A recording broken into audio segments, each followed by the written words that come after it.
ഒരു embroidery work ചെയ്യാൻ വേണ്ടിയിട്ട് സിൽക്ക് ത്രെഡ് ഉപയോഗിക്കുമ്പോൾ ശ്രദ്ധിക്കേണ്ട കാര്യങ്ങൾ എന്താണെന്നുള്ളതാണ് ഇന്നത്തെ വീഡിയോയിൽ നമ്മൾ കാണിക്കുന്നത്.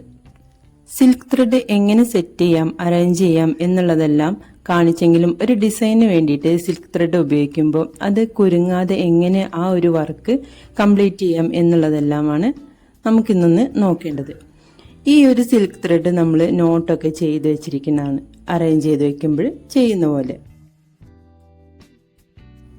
ഈ ഒരു ത്രെഡ് എടുക്കാം. ഇതിൽ ഫ്ലവർ ഡിസൈനിന് വേണ്ടിയിട്ട് 14 സ്ട്രാൻഡ്സ് ആണ് നമ്മൾ എടുത്തിട്ടുള്ളത്. ആദ്യം സിൽക്ക് ത്രെഡ് എടുക്കുന്ന സമയത്ത് ഇതുപോലെ വളഞ്ഞല്ലായിരിക്കും ഇരിക്കുന്നത്. കാരണം സിൽക്ക് ത്രെഡ് ചുറ്റി വെച്ചിരിക്കുന്ന രീതി കൊണ്ടാണ് ആ ഒരു ത്രെഡ് അങ്ങനെ ഇരിക്കുന്നത്. ഇനി നമ്മൾ ചെയ്യേണ്ടത് എന്താണെന്ന് വെച്ചാൽ ഈ ഒരു സിൽക്ക് ത്രെഡിൻ്റെ രണ്ടറ്റവും നമ്മൾ കൈകളിൽ വെക്കുക, 2 കൈകളിലായിട്ട് വെക്കുക. അത് ഒരു കയ്യിൽ ഇതുപോലെ ഈ ഒരറ്റം പിടിക്കുക, അതുപോലെ ഈ ഒരറ്റം ഈ ഒരു കയ്യിലും പിടിക്കുക.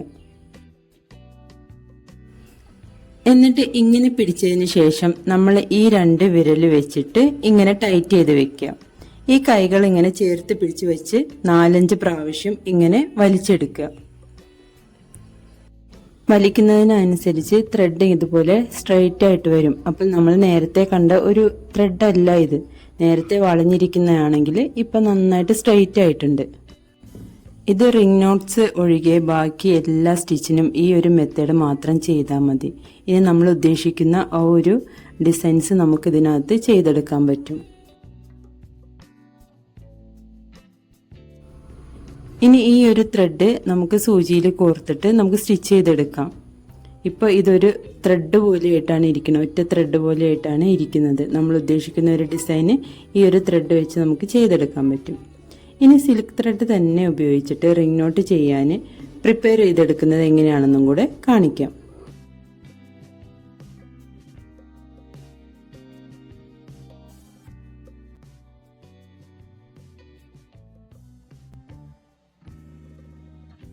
ഇനി ഈ ഒരു ത്രെഡ് നേരത്തെ ചെയ്ത പോലെ തന്നെ ഒന്ന് വലിച്ചതിന് ശേഷം സൂചിയിൽ കോർത്ത് വെച്ചതാണ്. മറ്റേ അറ്റത്ത് നോട്ട്സും കൊടുത്തിട്ടുണ്ട്. ഇനി റിംഗ് നോട്ടിന് വേണ്ടി ചെയ്യുമ്പോൾ ഈ ഒരു സൈഡിൽ സൂചി പിടിക്കുക, അതായത് ഈ ഒരു കയ്യിൽ സൂചി പിടിക്കുക. അതുപോലെ തന്നെ ഈ നോട്ട് വരുന്ന ഈ കയ്യിൽ വെക്കുക. ഇപ്പോൾ ഈ ഒരു നോട്ട് വന്നതാണ് നമ്മൾ ഈ ഒരു കയ്യിൽ പിടിച്ചിട്ടുള്ളത്, ഇതിൽ സൂചിയാണ് പിടിച്ചിട്ടുള്ളത്. ഇനി പതുക്കെ സൂചി ഒന്ന് ട്വിസ്റ്റ് ചെയ്ത് കൊടുക്കുക. 1-2 പ്രാവശ്യം ഇങ്ങനെ ട്വിസ്റ്റ് ചെയ്തതിന് ശേഷം ഇതുപോലെ സൂചിയിൽ പിടിച്ചിട്ടും അതുപോലെ ആ നോട്ടിൽ പിടിച്ചിട്ട് ഇതുപോലെ ഇങ്ങനെ വലിച്ചെടുക്കുക. ഇതുപോലെ നമ്മൾ ചെയ്തെടുക്കുമ്പോഴത്തേക്ക് ഈ ഒരൊറ്റ ത്രെഡ് പോലെയായിട്ടാണ് നമുക്ക് ആ ഒരു 14 സ്ട്രാൻഡ്സിൽ എടുത്തിരിക്കുന്ന ത്രെഡ് കിട്ടുന്നത്. ആദ്യം ചെയ്തത് നമുക്കൊരു ലീഫൊക്കെ ചെയ്യാൻ, സ്ട്രെയിറ്റ് സ്റ്റിച്ച് അങ്ങനെയൊക്കെ ചെയ്തെടുക്കാനൊക്കെ നന്നായിരിക്കും.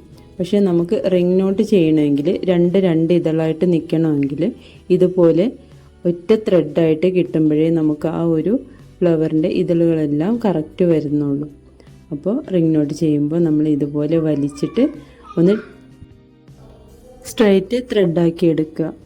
പിന്നെ എല്ലാവർക്കും ഉള്ള ഒരു പ്രശ്നം എന്താണെന്ന് വെച്ചാൽ ഈ ഒരു ഡിസൈൻ ചെയ്യുമ്പോൾ ത്രെഡ് ആകെ കുരുങ്ങി ചെയ്യാൻ പറ്റാത്ത ഒരു അവസ്ഥയിലാകുന്നതാണ്. അതിനുള്ള പരിഹാരം എന്താണെന്ന് വെച്ചാൽ നമുക്ക് ത്രെഡ് എടുക്കുമ്പോൾ ഈ ഒരു മെത്തേഡിൽ തന്നെ എടുക്കണം. അതായത് ഈ ഒരു ത്രെഡ് ഒറ്റ സ്ട്രെയിറ്റ് ത്രെഡായിട്ട് എടുക്കുക. അതുപോലെ തന്നെ റിംഗ് നോട്ടിനെ ഇതുപോലെ തന്നെ ചെയ്തെടുക്കുക. അതിന് പുറമെ നമ്മൾ ത്രെഡ് എടുക്കുമ്പോഴത്തേക്ക് ആവശ്യത്തിനുള്ള ലെങ്ത്ത് മാത്രം എടുക്കുക. ഒരു ഫ്ലവർ ചെയ്യാനുള്ള ലെങ്ത്ത് എടുക്കുന്നതായിരിക്കും ഏറ്റവും നല്ലത്. ബിഗിനേഴ്സിന് വേണ്ടിയിട്ടാണ് പറയുന്നത്. ഇങ്ങനെ ചെയ്യുമ്പോഴത്തേക്ക് നമുക്ക് കുരുക്ക് വീഴാതെ ചെയ്യാനും ത്രെഡ് ഒന്ന് പിടിച്ച് ഈസി ആയിട്ട് ചെയ്യാനും പറ്റും.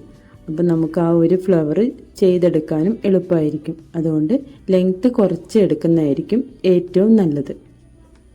അപ്പം നിങ്ങൾക്ക് സിൽക്ക് ത്രെഡ് ഉപയോഗിക്കുമ്പോൾ എന്തെങ്കിലും ബുദ്ധിമുട്ടുകൾ, അതുപോലെ എന്തെങ്കിലും ഒരു ഡൗട്ടൊക്കെ ഉണ്ടെങ്കിൽ അതെല്ലാം കമൻറ്റിൽ നമുക്ക് ഇതിനകത്ത് മെസ്സേജ് ചെയ്യും. കമൻറ്റ് ബോക്സിൽ നിങ്ങൾ ഇട്ടാൽ മതി. അതിനനുസരിച്ചുള്ള മറുപടികളെല്ലാം